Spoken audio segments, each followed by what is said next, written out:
Oh, ini menunya. Menü. 4 Euro, 4,5.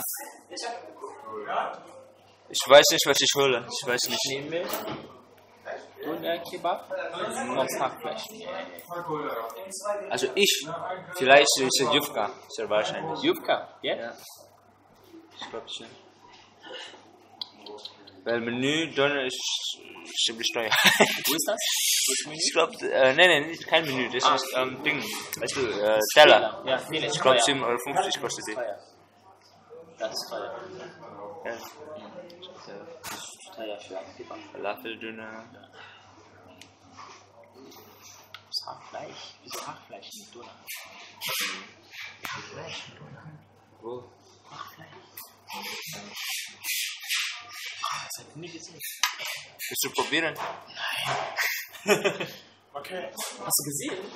Okay. Was?